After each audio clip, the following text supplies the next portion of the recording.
Aaron Villena may kasamang lalaki sa kanyang bakasyon sa Europe. Kalat na ngayon sa social media ang mga picture ni na Aaron Villena at ng kaibigan niyang lalaki na kasama niyang nagbakasyon sa Europe. Bagamat walang picture na magkasama sina Aaron at ang kanyang kasamang lalaki na nakilalang si Chris, ayon na rin sa Instagram account nito, ngunit nalaman ng mga Pinoy na magkasama ang mga ito dahil pareho ang kanilang mga pinuntahang lugar at ang mga restaurant na kanilang kinainan.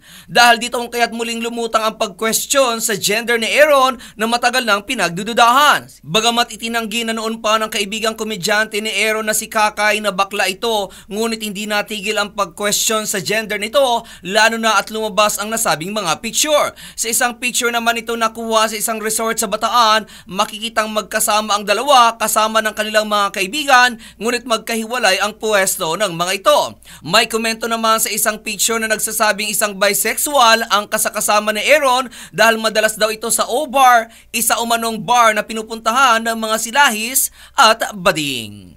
At yan aking balita. Ako naman si RH43 Rocky, ang inyong kaliga sa mundo ng showbiz.